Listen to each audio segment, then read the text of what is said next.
दोस्तों, जिस घड़ी का समस्त देशवासियों को इंतजार था और जिस घड़ी के लिए सभी का दिल बेकरार था, वो घड़ी आ चुकी है।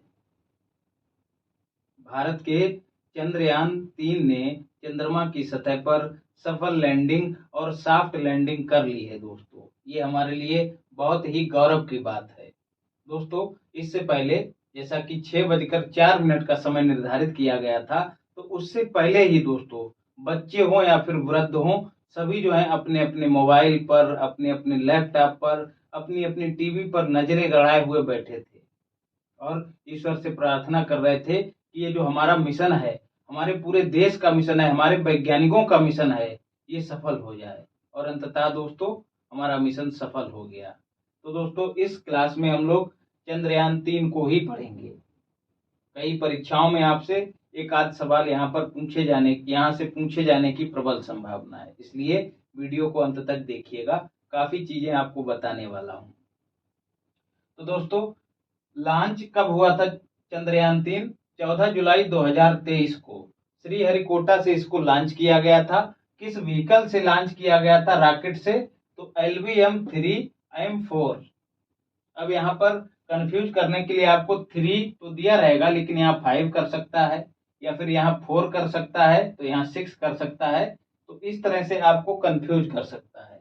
आपको याद कैसे रखना है? यहाँ 3 है और यहाँ 3 के तुरंत बाद 4 है।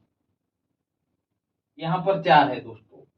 तो LVM-3M4 इस रॉकेट का इस्तेमाल करके इसको लॉन्च किया गया था। वजन इसका था 3900 किलोग्राम। लागत दोस्तों जितनी एक हॉलीवुड फिल्म की लागत आती है, उतने में हमारे देश के वैज्ञानिक अपना सैटेलाइट भेज देते हैं, अपना मिशन भेज देते हैं। तो लागत 615 करोड़ थी, याद रखिएगा। अब सवाल बनता है कि लॉन्च तो हुआ 14 जुलाई को और लैंडिंग हो रही है अब कब? 23 अगस्त को लैंडिंग हो रही है 6 बजकर 4 मिनट पर। तो इतना अंतराल क्यों है दोस्तों?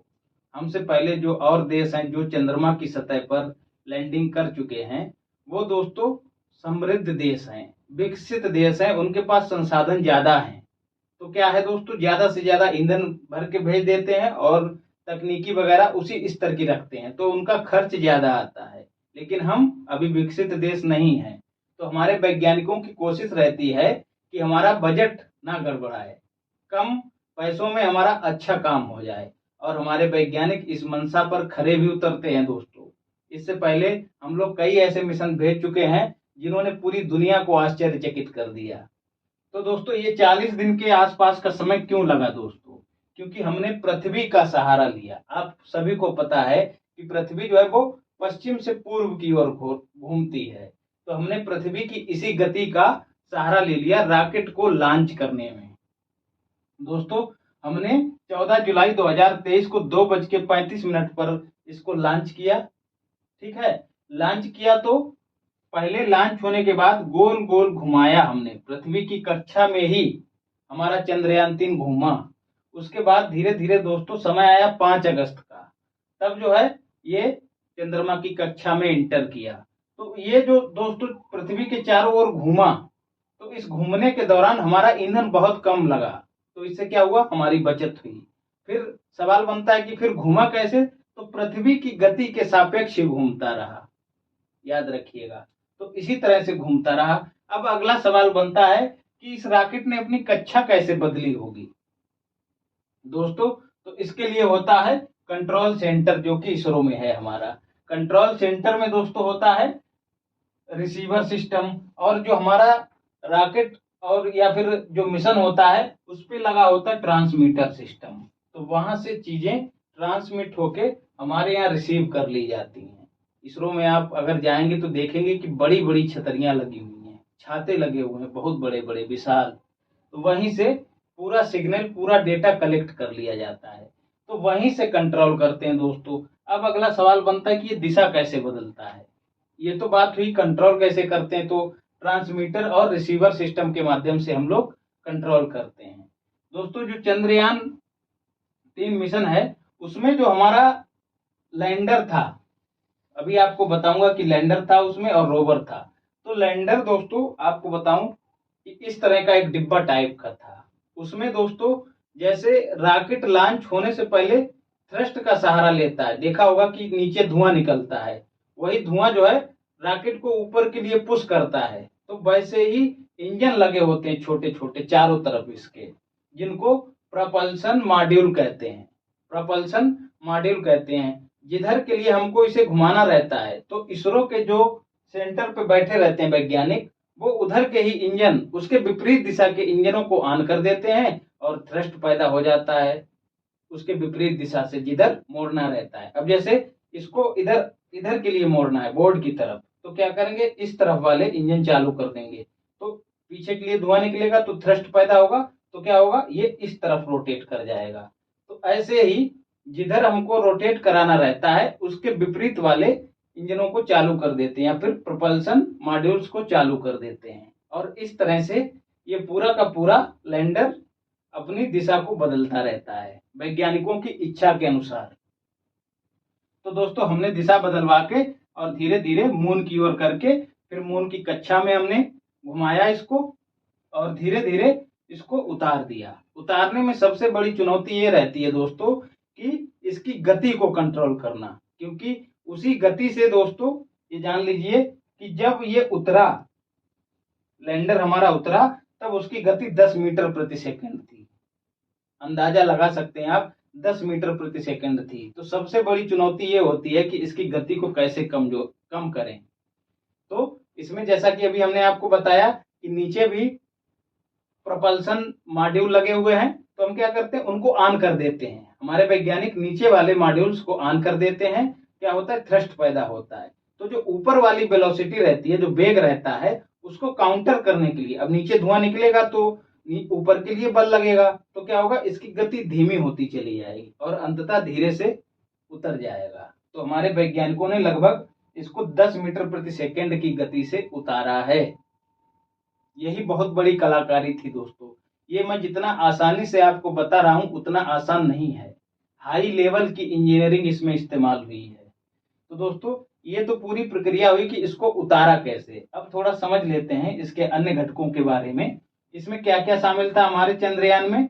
लैंडर शामिल था जिसको हमने उतारा है, और इसी लैंडर में दोस्तों, जैसे ये डिब्बा है, इसी में हमारा रोवर है, जो रोवर है जो सतह पर घूमेगा। दोस्तों रोवर का नाम क्या है, प्रज्ञान, और लैंडर का नाम विक्रम है।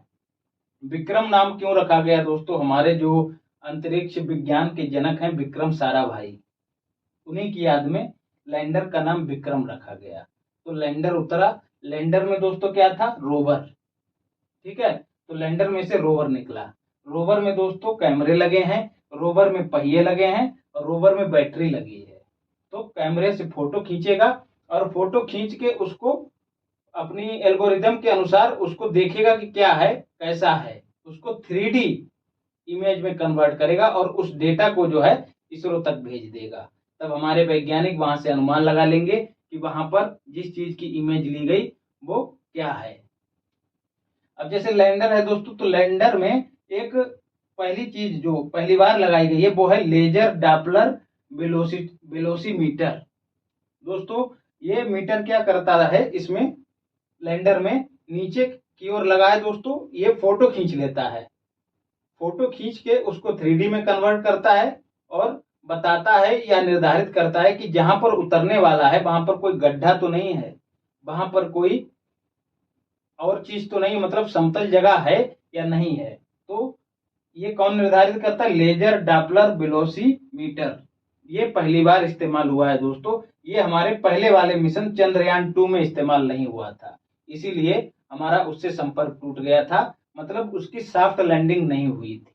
सॉफ्ट लैंडिंग क्या होती है दोस्तों, सॉफ्ट लैंडिंग वही होती है जिसमें बहुत ही सॉफ्ट तरीके से हमारे लैंडर को चंद्रमा की सतह पर उतार दिया जाता है।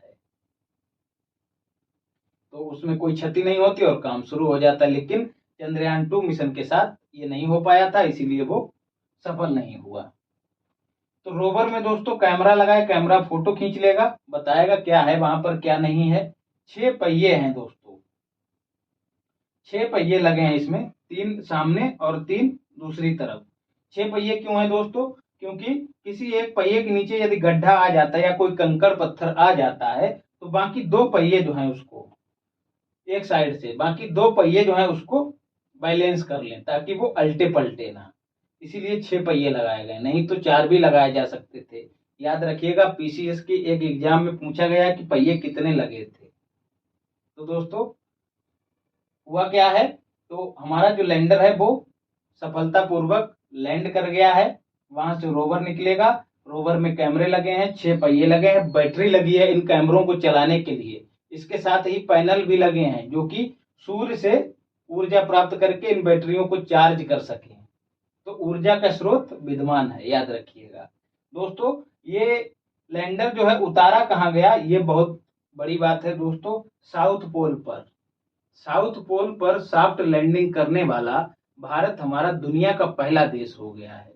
दोस्तों साउथ पोल को पृथ्वी से नहीं देखा जा सकता है, तो वहां पर जो हमारा मिशन है उसके असफल होने की ज्यादा संभावनाएं रहती हैं। इसीलिए अभी तक वहां पर कोई देश पहल नहीं कर पाया था, लेकिन हमने पहल कर दी है दोस्तों। तो साउथ पोल पे बहुत सूक्ष्म मात्रा में सूर्य का प्रकाश पहुंचता है, तो वहां पर बैटरी ज्यादा काम करेगी। तो साउथ पोल पर एक बेसिन है, एटकिन बेसिन, इसको याद कर लीजिएगा, परीक्षा में पूछा जा सकता है। एटकिन बेसिन, वहां पर यह जो लैंडर है हमारा वो उतरा है। भारत साउथ पोल पर उतारने वाला पहला देश बन गया है, और स्पीड क्या थी, 10 मीटर प्रति सेकेंड। दोस्तों हमारे वैज्ञानिकों ने इसको इतना मजबूत बनाया था लैंडर को, विक्रम को, कि यदि अभी तो 10 मीटर प्रति सेकेंड की गति से उतरा, यदि ये 100 मीटर प्रति सेकेंड की गति से भी उतरता तब भी नहीं टूटता। तो दोस्तों एकदम उच्चतम स्तर का कौशल इस्तेमाल किया गया इंजीनियरों के द्वारा। तो दोस्तों हमारे जो लैंडर है, हमारे चंद्रयान 3 का जो लैंडर है वो सफलतापूर्वक लैंड कर गया है। अब दोस्तों हम जब गानों में सुनते थे चांद का टुकड़ा, अब चांद के टुकड़े का घूंघट उठाकर उसका और नजदीक से दीदार संभव हो पाएगा। अब भारत का बच्चा जो है वो अपने मामा को नजदीक से देख पाएगा, भले ही फोटो वगैरह इत्यादि के माध्यम से देखे। तो ये बहुत बड़ी उपलब्धि है हमारे लिए। उम्मीद करता हूँ चीजें आप समझ गए होंगे। अब बात करते हैं कि अब तक कौन से देश ने कौन से मिशन भेजे हैं। तो सबसे पहला मिशन दोस्तों यूएसएसआर, आज का जो रूस है वो उस समय यूएसएसआर के नाम से जाना जाता था। उसने अपना सफल जो मिशन था लूना 2 वो चंद्रमा की सतह पर उतारा था 1959 में। उसके बाद अपोलो 11 मानव युक्त मिशन था दोस्तों, आप सभी को पता होगा, नील आर्मस्ट्रांग थे इसमें। 1969 में ये चंद्रमा की सतह पर उतरा था, ये अमेरिका का मिशन था। फिर भारत ने दोस्तों चंद्रयान 1 मिशन भेजा अपना 22 अक्टूबर 2008 को, ये डेट जरूर याद रखिएगा।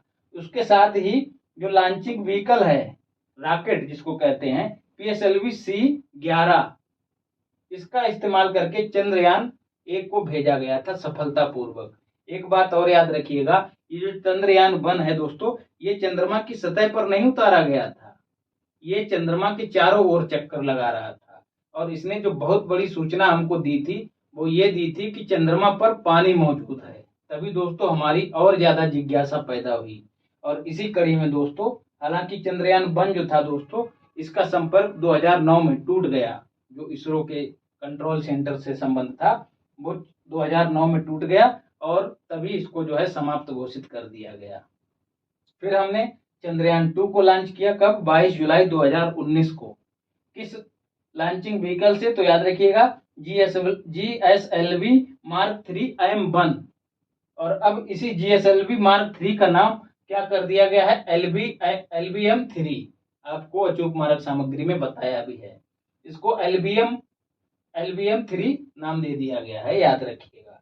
तो दोस्तों इसका संपर्क टूट गया केंद्र से, और इसको भी असफल घोषित कर दिया गया। तो अब हमने चंद्रयान 3 को भेजा और सफलतापूर्वक उसको हमने लैंड करा दिया है। अब सवाल पूछा जा सकता है कि इसका महत्व क्या है दोस्तों। एक तो सबसे बड़ा लाभ यह है कि ये चंद्रमा के रहस्यों से पर्दा उठाएगा, चंद्रमा के रहस्यों से घूंघट उठाएगा। तो सबसे बड़ा तो लाभ यही है दोस्तों। निबंध यहाँ से जरूर पूछा जा सकता है, और आप लोगों को, जो लोग पेड ग्रुप ज्वाइन किए हैं उनको पता है, उनको दिया गया है। तो जल्द ही आपको इस पे मॉडल आंसर उपलब्ध कराऊंगा। मैं इसी दिन का इंतजार कर रहा था कि कब जो है सफल हो जाए और विधिवत तरीके से आपको एक ही बार में पूरा कंटेंट उपलब्ध करा दूं। तो महत्व तो सबसे बड़ा यह है कि जो रहस्य हैं उनसे पर्दा उठेगा। जल हो गया, खनिज हो गए, गड्ढे और ये सब संरचना वगैरह, मिट्टी में क्या तत्व मौजूद हैं, ये सब चीजें जो है पता लगेंगी। सॉफ्ट लैंडिंग जो है हमारे लिए बहुत बड़ी उपलब्धि है दोस्तों। हमने पूरे विश्व को दिखा दिया है कि हम बहुत आगे हैं, तकनीकी के मामले में हम पिछड़े नहीं हैं। हालांकि अभी हाल ही में रूस ने अपना एक मिशन भेजा था, लूना 25। दुर्भाग्यवश उनका वो क्रैश कर गया, लेकिन हमारा जो है, समझ रहे हैं। दूसरी, प्रमुख अंतरिक्ष खिलाड़ी के रूप में दोस्तों भारत उभर के सामने आया है। अब जो है लोग कयास लगा रहे हैं कि आगे जो भी युद्ध होगा, जो भी वाद विवाद होंगे, वो अंतरिक्ष को लेकर होंगे। ऐसे में भारत ने वहां पर अपना झंडा गाड़कर अपने को महत्वपूर्ण खिलाड़ी के रूप में मैदान में खड़ा किया है। अंतरराष्ट्रीय ख्याति बढ़ेगी दोस्तों। आज जो देश दंभ के साथ खड़े होकर अपनी तकनीकी का लोहा मनवाने से नहीं चूकते थे, वो थोड़ा सहमेंगे, थोड़ा पीछे हटेंगे। तो अंतरराष्ट्रीय ख्याति बढ़ी है भारत की। सॉफ्ट पावर दोस्तों, वही सॉफ्ट पावर कि अब सभी को पता है कि इसरो बहुत ही कम लागत में अंतरिक्ष मिशनों को अंजाम दे देता है। तो ऐसे में यदि आपको सस्ते में भिजवाना है मिशन, तो भैया दब के काम करना पड़ेगा, ठीक है, राधे राधे बोलना पड़ेगा। तो सॉफ्ट पावर मजबूत हुई है। राष्ट्रीय स्तर पर दोस्तों वैज्ञानिक चेतना, बच्चे हों या फिर युवा हों, सभी में विज्ञान के प्रति दोस्तों, विज्ञान के प्रति सभी का नजरिया बदला है दोस्तों, विस्तार हुआ है उसका। लोग, बच्चों के अंदर जिज्ञासा पैदा होगी। अब केवल और केवल किताबों में चंदा मामा पढ़ के या फिर माँ के पास चंदा मामा सुन के काम नहीं चलाएगा। तो कहीं ना कहीं वैज्ञानिक चेतना का विस्तार, प्रसार हुआ है। इससे आमदनी तो बढ़ेगी, तमाम देश जो है हमारे आगे नतमस्तक होंगे। मतलब उस तरह से नतमस्तक नहीं, मतलब दब के काम करेंगे। वैज्ञानिकों का मनोबल दोस्तों, जैसे ही हम कोई लक्ष्य प्राप्त करते हैं, तो जो लक्ष्य प्राप्त हो जाता है वो हमारे लिए बूस्टर की तरह काम करता है। तो ऐसा ही बूस्टर हमारे वैज्ञानिकों को मिल गया, जो उनके मनोबल को बढ़ाएगा। तकनीकी दक्षता दोस्तों, वैज्ञानिकों को इससे अनुभव मिला है, कौन सी तकनीकी कैसे इस्तेमाल करेंगे तो हम बेहतर आउटपुट पा सकेंगे। तो ये सब चीजें तकनीकी दक्षता में आ गई हैं। दुर्लभ तत्व मिलने की संभावना, जैसे यूरेनियम अगर मिल गया वहां पर, या फिर गोल्ड मिल गया, या फिर कोई और महत्वपूर्ण और कीमती धातु वहां पर मिल गई, तो उसके मिलने की संभावना है दोस्तों। अगला जो महत्व है, संपूर्ण मानवता का कल्याण। जैसे दोस्तों पहले, हालांकि हमने मोबाइल का आविष्कार नहीं किया, लेकिन दोस्तों जब आविष्कार हो गया तो मोबाइल का फायदा पूरी दुनिया उठा रही है। तो दोस्तों ये जो भारत की सफलता, ये केवल भारत की सफलता नहीं है, ये पूरे विश्व की सफलता है, याद रखिएगा। निबंध में ये सब चीजें कोट कर दीजिएगा। तो दोस्तों उम्मीद करता हूँ चीजें आपको समझ में आ गई होंगी। वीडियो यदि पसंद आए तो चैनल को सब्सक्राइब कीजिए, वीडियो को लाइक कीजिए और शेयर कीजिए।